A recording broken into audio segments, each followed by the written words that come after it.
So the Big Ten is going to be wide open in 2024 for a multitude of reasons. There are 4 new members. One of them played in the national championship game last year.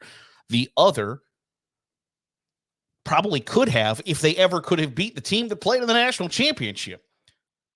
Another school is coming off a bad season, but had the Heisman Trophy winner the year before that. And then there's UCLA.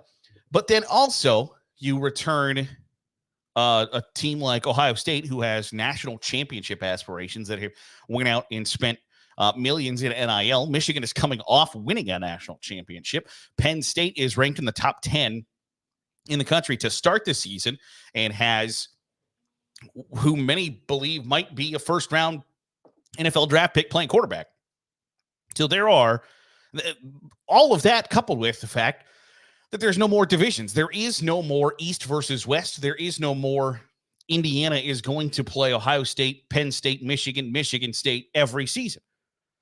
So some schools benefit from a completely new schedule where Maryland, for instance, doesn't have those same schools Indiana has on their schedule every single year, where it's almost, for better or worse, guaranteed 4 losses every season, or at best case scenario, you're going to go 2-2 in that stretch. They just don't have that anymore.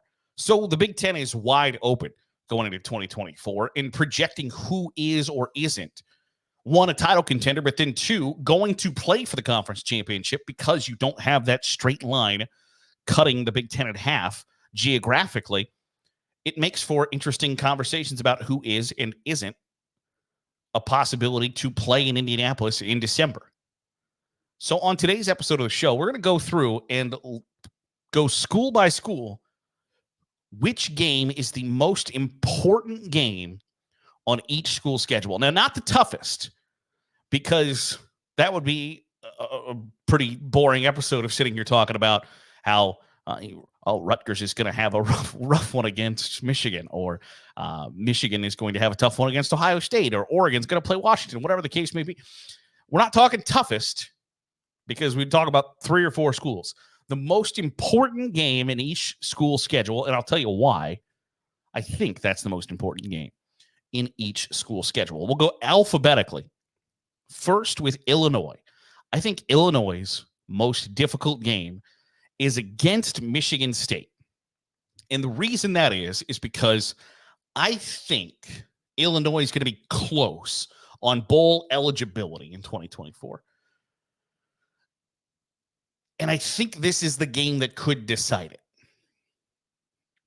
I think when you look at how many games are truly winnable for each Big Ten school, there are some, like, you have a pretty good feeling that, like, this school is not going to have an issue getting to 6 wins. Or that school, like, for instance, I don't think Purdue has a path to 6 wins. But Illinois does. And this is the game that could decide it. Also, it comes off a bye for Illinois. So they have an extra week to prepare for Michigan State. And I also think it could play somewhat of a role in Brett Bielema's future at Illinois. If you look at where I think Brett Bielema sits, I don't know how hot his seat is going into 2024, but I think when you look at their schedule and go, okay, they play at Nebraska and at Penn State, their first 2 Big Ten games. That's rough. They also play Michigan and at Oregon. So they didn't get really any help from the schedule makers. But Saturday, November 16th at Michigan, or against Michigan State, is coming off a bye. And then their last 3 games are Michigan State at Rutgers versus Northwestern at Wrigley Field. Those are 3 winnable games for Illinois.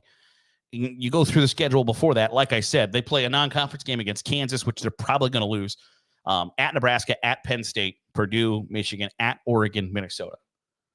It's a somewhat difficult stretch there. So you can end the season somewhat strong and a win against Michigan State, in my opinion, will do that.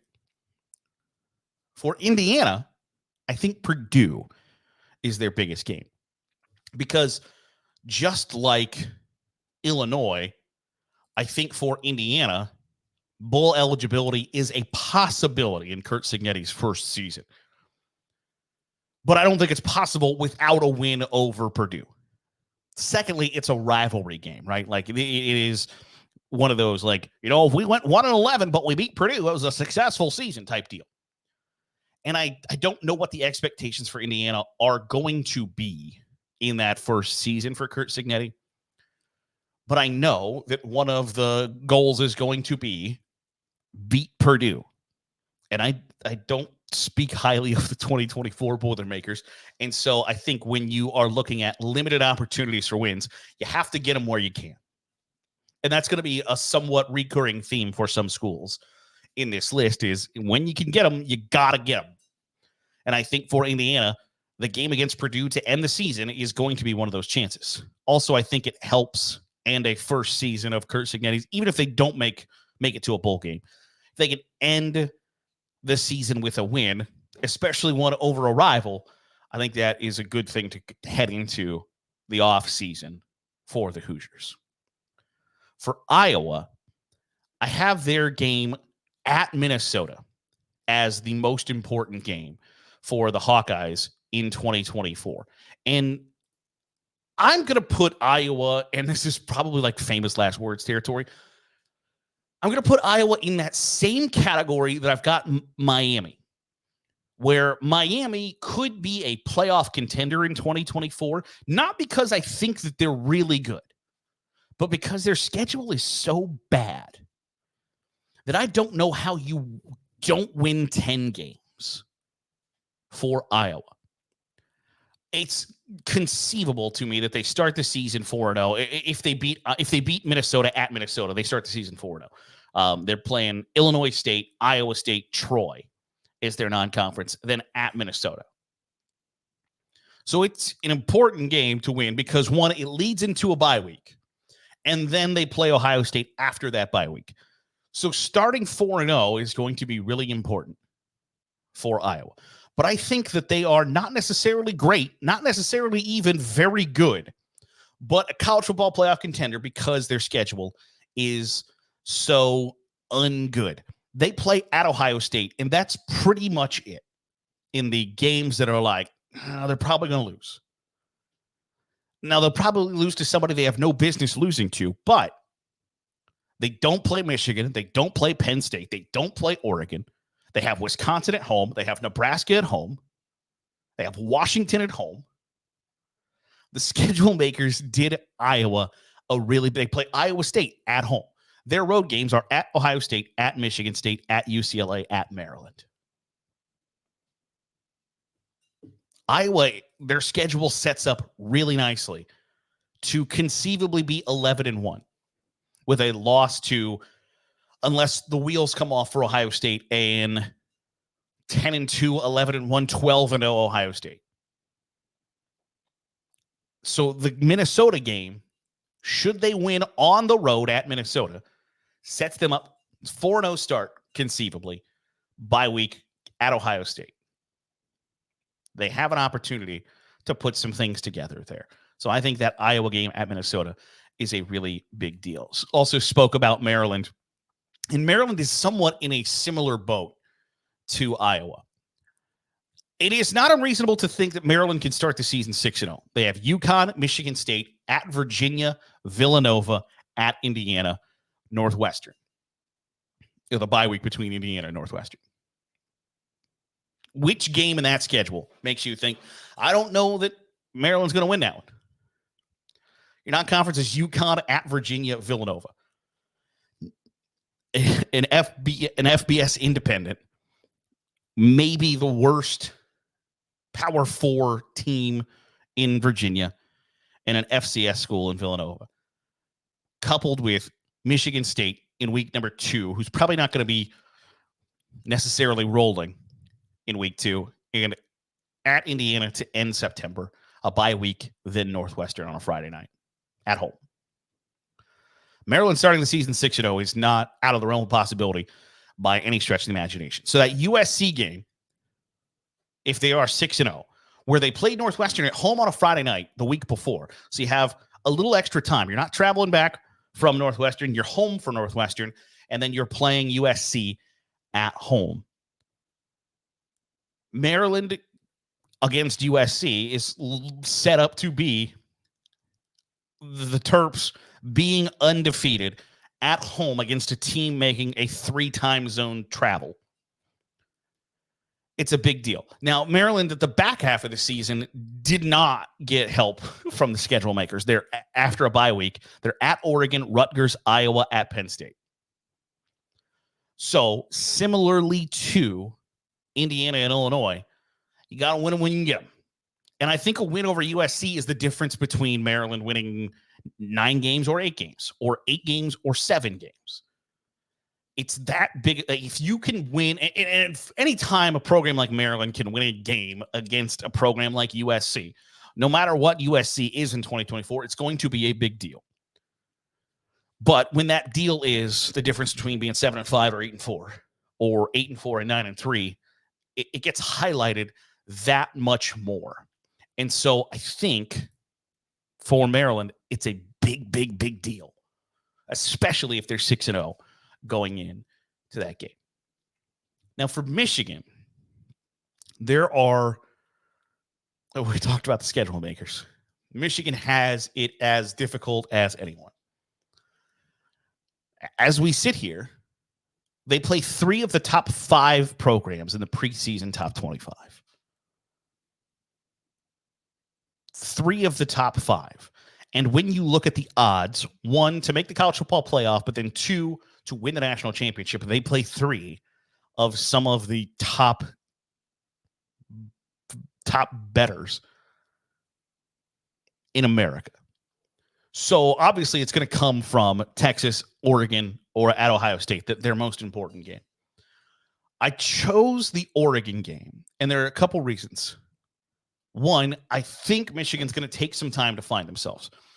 They lost a ton from last year's team, including their head coach. Get a new head coach who obviously comes from within the program, and they're going to be familiar with him, his terminology, how he wants to operate. He's going to be familiar with the personnel that they have, but I think they're going to start somewhat slow. And their somewhat slow start isn't necessarily, like they're not going to go 0-3 out of the gate. They play Fresno State at home, then they play Texas, who is going to be one of the best teams in America, and then Arkansas State. And so while I think that Texas game is really important, because if you can get a win at home against Texas, who has national championship aspirations, that means Michigan's going to be pretty good again in 2024.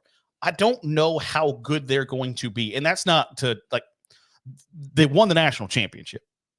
It's just you lose so much from last year's squad that I think it's just going to take some time game-wise to figure out who they are and what they are. And so it's better suited for Oregon the first Saturday in November, in my opinion, at home, to have a shot to win one of those 3 games, because they can lose 2 of those 3 games between Texas, Oregon, and Ohio State and probably still make the college football playoff, I think. Because if you can point to, hey, our 2 losses are against teams in the top 10 or against teams in the top 5 or against teams in the top 2, you have a pretty strong case. Now, their schedule outside of that doesn't build for a lot of resume builders unless Arkansas State, Fresno State win their conferences, unless Washington is maybe a little bit better than I expect them to be, or Michigan State surprises some folks, whatever the case may be. If they can go 1-2 in those 3 games, which is a tall ask, no matter who or what the program, like just playing 3 schools that are ranked in the top 5 to begin with is a tall task. But if they can win one of them, and I know that it's easy to say Ohio State for Michigan, Ohio State is the answer, for Ohio State, Michigan is the answer, but I think you can look past that just because of where that game falls in the schedule, because you don't get the opportunity to make that back up, whoever loses that game. But if you can win a game against Oregon at home on a Saturday in early November, it goes a long way in helping you make the college football playoff. And so I think that's the best chance for Michigan to win one of those 3 games. And so that's why I've got Oregon as Michigan's biggest game in 2024. Now, for Michigan State, I think the Iowa game in mid-October is really, really, really important because it comes at a tough stretch In a 5-week stretch, Michigan State has Ohio State, at Oregon, a bye week, Iowa, at Michigan. So you talk about Michigan's schedule being really difficult there by playing 3 of the top 5 teams in America throughout the season. Michigan State has a 4-week stretch where I would guess by that point of the season, Iowa is undoubtedly ranked in the top 25. I would maybe even go as far to say they might be in the 15 to 20 range at that point. So you face what is right now number 2 Ohio State, number 3 Oregon, a top 25 Iowa, and what is right now 13 Michigan, at Oregon, at Michigan. That is a tough stretch in the middle of the season. Some of the best teams in America might go 1-3 in that stretch, and Michigan State is not going to be one of the best teams in America. So going 0-4 in that stretch, or maybe more importantly, not going 0-4 in that stretch, is going to be really important. And I think that's the most winnable of those 4 games. Now, the Michigan game, you can argue that, like, when these 2 rivals get together, you throw out the record books. I don't know that Michigan State is going to be that level with Michigan in the first year under Jonathan Smith to make that argument. But you get a home game against Iowa. Depending on what Iowa is offensively, especially at that point in the season, I think that's a winnable game for Michigan State. And I think somewhat it's one of those situations where you got to get every win you can.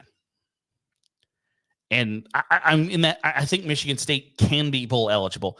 I think they can be bowl eligible even without beating Iowa. But it's the difference between playing a 6-6 bowl game or 7-5 bowl game in the first year under a new head coach. For Minnesota, I have Rutgers. And Minnesota always seems to be somewhat of an anomaly in the Big Ten. Like the years that you think they might be pretty good is the year they stink. And the year you think, I think their over-under is like 5.5 for wins. And so there's not a ton of expectations at Minnesota.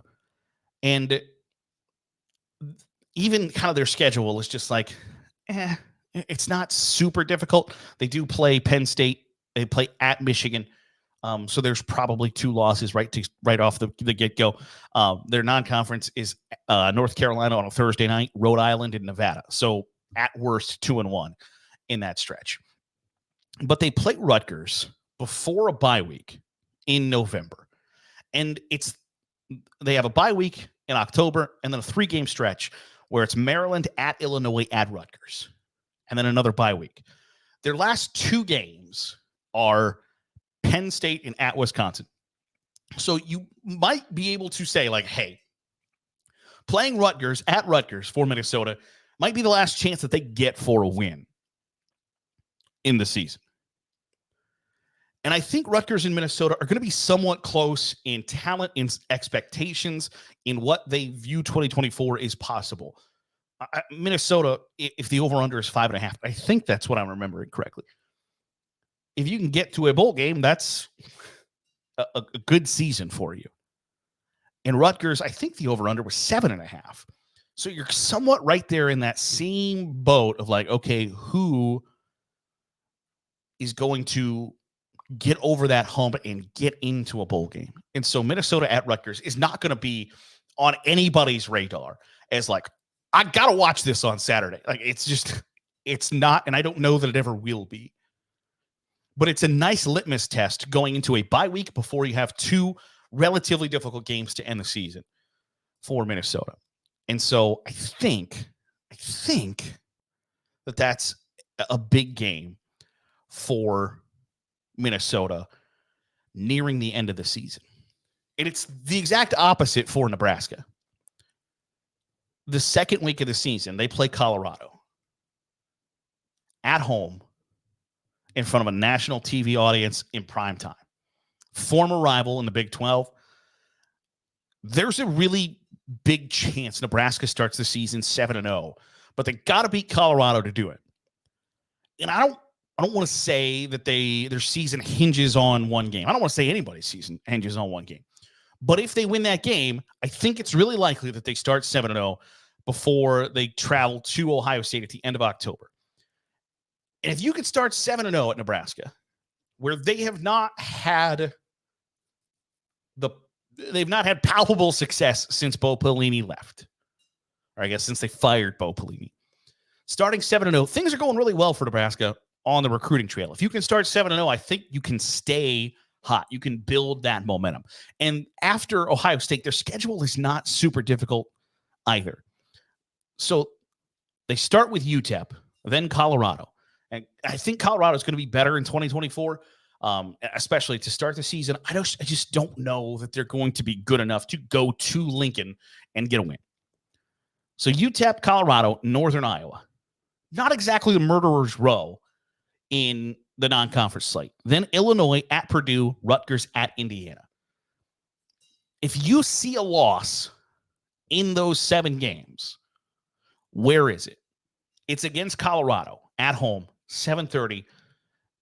The Cornhusker fans are going to be jacked up, excited as all get out because Deion Sanders, Shedeur Sanders, Travis Hunter are not going to be quiet about their excitement and how they feel about Nebraska coming into that game. So there's going to be extra cannon fodder. It's a former rival. Those used to be big-time games in the Big 12. And so it's going to bring a little extra juice. And if you can start the season 2-0, I think Nebraska starts the season 7-0. And if Nebraska starts the season 7-0, I think there's a chance Nebraska finishes the season at 10-2. Because after they play Ohio State, which is their, in theory, 7-0, it's UCLA at USC, Wisconsin at Iowa with a bye week thrown in there. At Iowa on Black Friday is the second most difficult game on Nebraska's schedule. It's not unrealistic to think that they're 10-2. But you've got to beat Colorado to do it. And if they don't, they start 1-1. Then there are questions of like, okay, if you couldn't beat Colorado, does that mean you're not going to beat USC? You're not going to beat Wisconsin. You're not going to beat Iowa.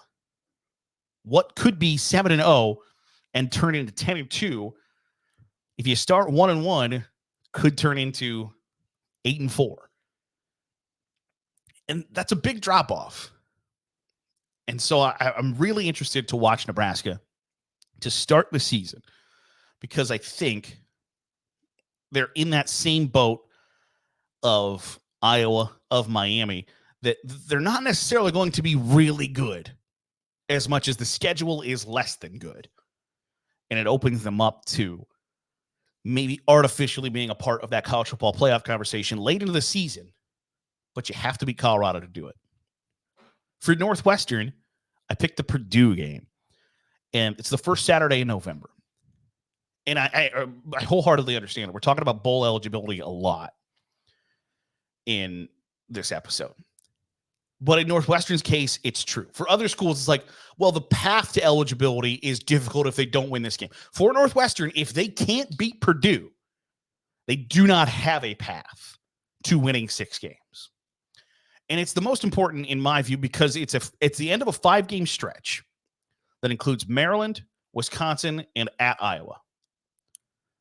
So you're probably coming off 3 straight losses if you're Northwestern, maybe 4 when they start that 5-game stretch with Indiana. So you might be coming off 4 straight losses. And also it goes into a bye week after you play Purdue. Purdue's not going to be very good. So all of those things put together, like, are you 0-4 in that stretch and then you play Purdue? Because 0-4, if that turns into 0-5, the next 2 games are against Ohio State at Wrigley Field and at Michigan, which quickly turns into 0-6 in that stretch. 0-7 in that stretch if you don't beat Purdue.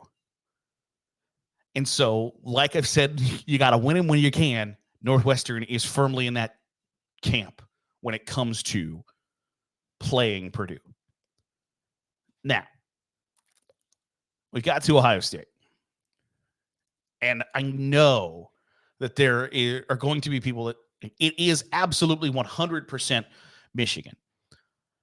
But I think there are games before you get to Michigan that Ohio State has to check off the list first. Because if they are 11-0 when they go to play Michigan, then yes, the Michigan game 100% is the biggest game of the season. But Ohio State, I think in 2024 is in full out check them off the list because the expectations are going to be in no particular order. Perfection, which means you beat Michigan, which means you win the conference championship, which means you win the college football playoff semifinal, which means you win the college football national championship. And the only way to do that, and I know this is cliche and it's basic as all get out, but you just have to check them off week by week by week. But there is one game that is more important than the rest, and in my opinion, more important than the Michigan game, because so much of the season hinges on the Michigan game. You have to be perfect going into that game. Otherwise, it doesn't matter a whole lot. I mean, it matters, don't get me wrong. But in the grand scheme of things, in the 2024 season, looking at it from a 1,000-foot view, it doesn't mean a whole lot unless you're perfect going into that game. So I have Ohio State at Oregon on Saturday, October 12th, which is one of like 8 games. It's going to be phenomenal that Saturday. Can't wait for Saturday, October 12th, because it's going to be awesome. But for all intents and purposes, Ohio State has 3 really difficult games. You could maybe argue 4 if Nebraska is not a pretender at 7-0 after they play Oregon. But they have 3 really difficult games. And I guess not even, maybe you can view them as really difficult games. 3 really important games. They play at Oregon, at Penn State, and Michigan. And I think the Oregon game is a big one because first, 2 of them are on the road, right? You have 3 difficult games, 2 of them you got to go there, which is never great. Oregon is an especially difficult place to play. 1, their fans are psychos, right? They're just nuts. They love 2 things, rain and the Oregon Ducks. It's a weird combo. Eugene is not an easy place to get to if you're flying. Now, it's a little easier when you're flying private, but it's a difficult place to play, difficult place to go, and you're moving 3 time zones. And Oregon's going to be good. And if you lose that game, you still have a chance to rebound and still win 10 games. But if you lose that game, the knock against Ryan Day is that he doesn't win big games. And I don't think that's fair. I don't think generally it's fair of anybody that you throw that moniker to, because it's only used after losses. Nobody win, like anytime somebody wins a big game, you will then see somebody else argue that that's not a big game. Like Ohio State has beaten Penn State when Penn State's ranked in the top 5. Ohio State under Ryan Day has won a Big Ten championship. They've beaten Michigan. They won a college football playoff semifinal. Like if you play in the national championship game, you undoubtedly have won big games. So to say that like, oh, all he does is lose big games is malarkey, poppycock, balderdash, other words that insinuate bullshit. It's ridiculous. But if that is the perception, you cannot lose to Oregon on Saturday, October 12th, because it has the possibility to be a 1 versus 2, or at minimum, like a top 5 matchup. At worst, probably a top 10 matchup. And if you lose that game, the perception is going to remain that you don't win big games. And you don't want that to fester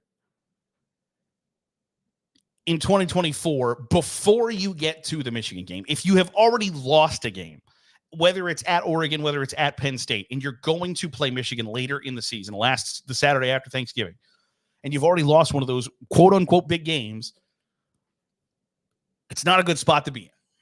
And so while the Michigan game obviously, undoubtedly is the game that everybody, for Ohio State fans, Michigan fans, and college football fans in general, will circle, I think the Oregon game is a really important one for Ohio State. And on the flip side, for Oregon, that Ohio State game is the most important one for a lot of the same reasons. Oregon has 2 really difficult games in 2024.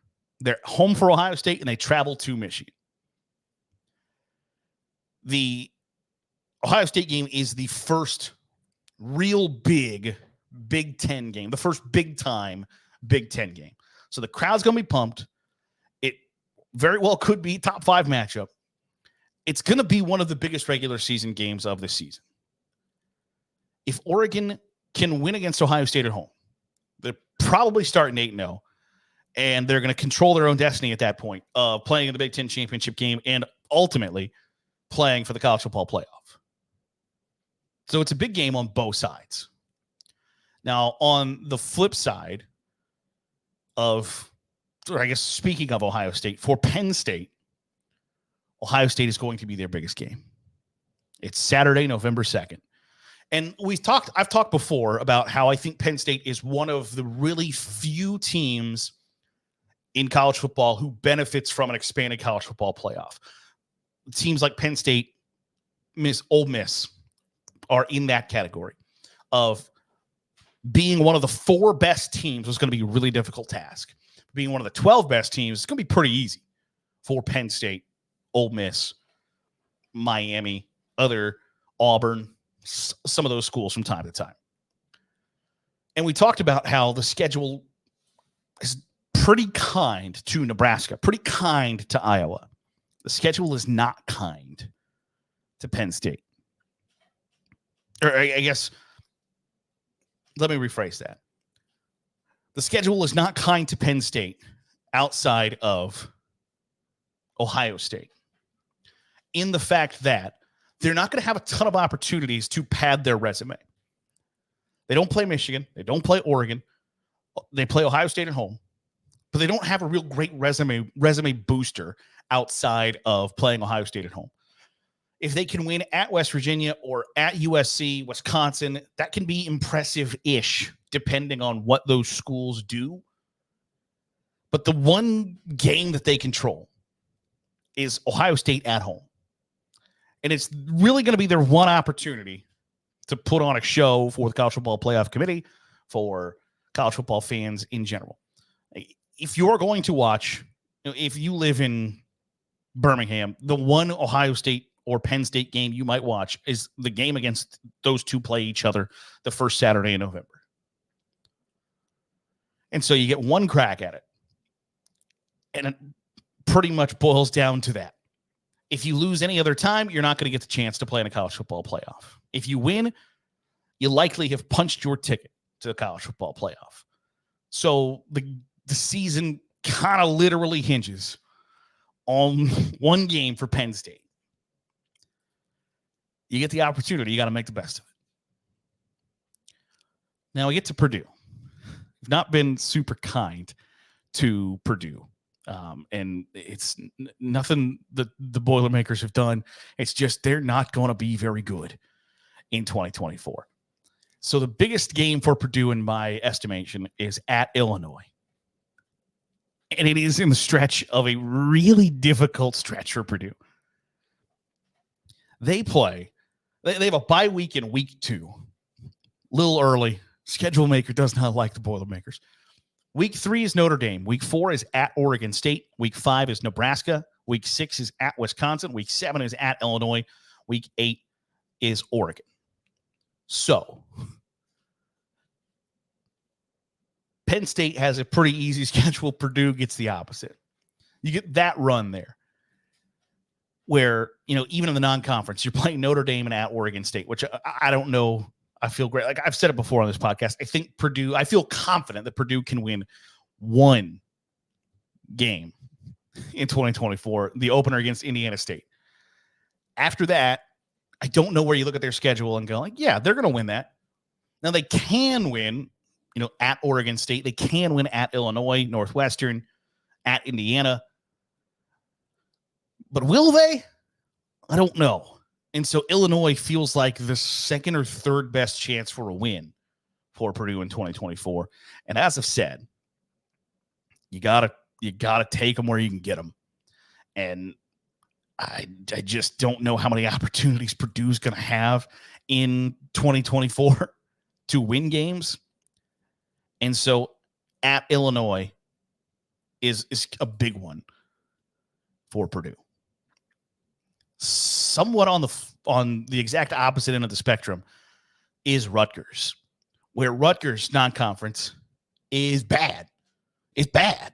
They play an HBCU in Howard. They play what is quite possibly one of, if not the worst FBS schools in Akron, and they're at Virginia Tech after a bye week in their non-conference.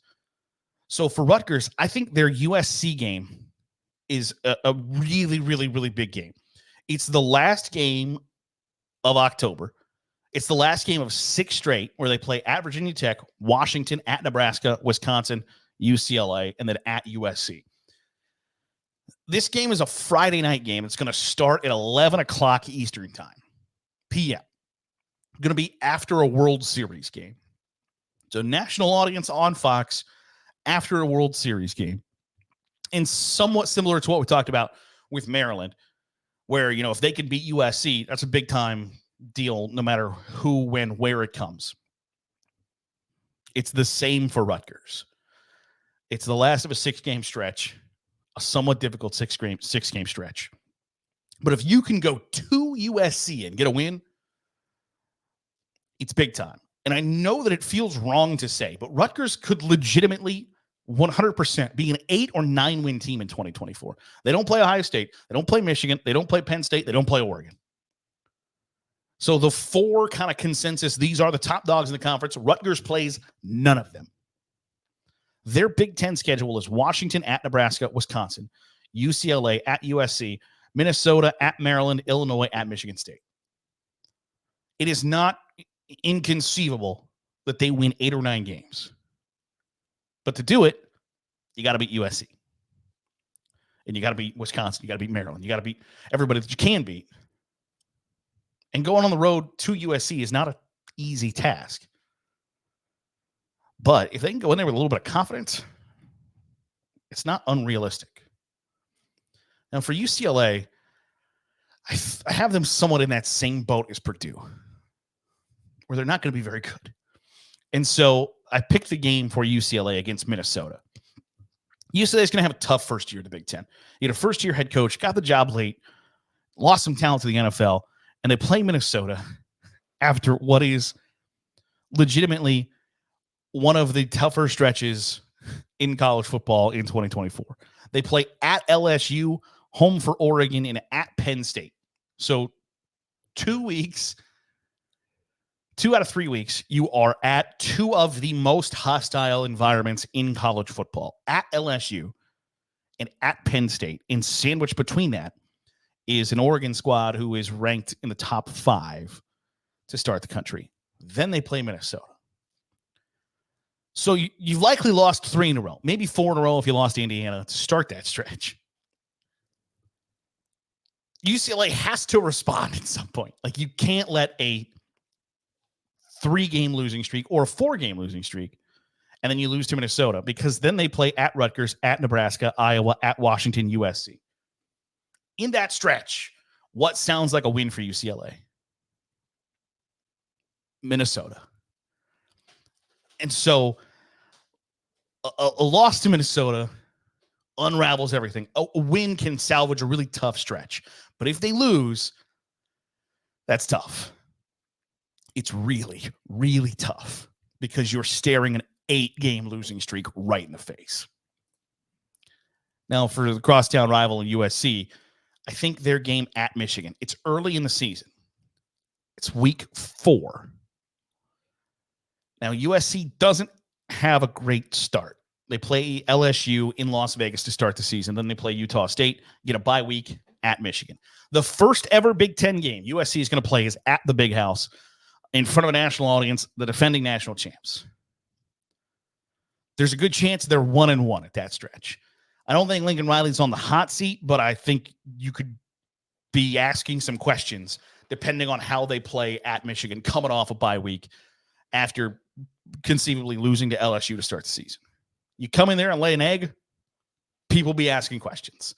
So the first ever USC Big Ten game is in a tough spot. I think they can figure it out, and I think they can play tough in that situation. They're going to have to. And the final 2 schools, Washington is at Iowa. Now, Washington's schedule sets up pretty nicely for them to start the season a little bit hot. Like, they can start 5-1. So I almost chose the Michigan game for Washington because they start, in my opinion, the season probably 5-1.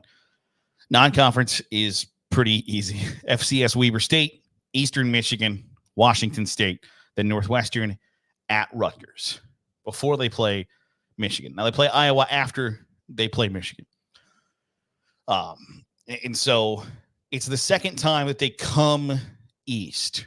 They play at Rutgers, which is as far as you can get in college football, let alone the Big Ten. But I think coming off a game against Michigan that I would pick for them to lose, they're 5-1. And so how do you respond to that? Iowa likely to be coming off a loss to Ohio State for this game too. Somebody's going to right the ship. Somebody's going to start a losing streak. And if Washington's going to go on the road, grab a win over Iowa, that means good things are in store in the first year for Jed Fish and the Huskies. If they can't, it might be a tough year. It's not going to be a bad year, I don't think, for Washington. It didn't get a lot of help on the first year schedule in the Big Ten. They play Michigan. They play at Penn State, at Oregon. Now, they're going to play Oregon every year. They're going to play USC every year. So not a great help there. But I think if you can bounce back from a loss against Michigan, be 5-1, and beat Iowa, I think Washington's looking at a 8-4, 9-3. If they can't beat Iowa, 7-5 feels a lot more likely. And the final Big Ten team is Wisconsin. And Wisconsin has probably I don't even know if it's probably, I think Wisconsin has the second biggest non-conference game in the Big Ten this year. I think obviously Texas at Michigan is number one. Wisconsin is home for Alabama in week 3. And I hope and pray that there are more types of these games where Wisconsin is at Camp Randall for Alabama, where USC is at the Raider Stadium in Las Vegas for LSU. There have been other high-profile non-conference games at neutral sites. I want big-time games on campus stadiums. And so I like Alabama at Wisconsin. It's week 3. They've got 2 bad non-conference games to help prepare them. Western Michigan, South Dakota, before they play the Crimson Tide at home in a big noon kickoff. It also leads into a bye week. And after that bye week, they've got some winnable games. At USC, Purdue, at Rutgers, at Northwestern, Penn State, Iowa. So, it's kind of a measuring stick game for Wisconsin against Alabama. Now, I don't know that it's a winnable game, really, for Wisconsin. I mean, it is. It's a home game in a non-conference. But Alabama's still going to be really good despite Nick Saban retiring.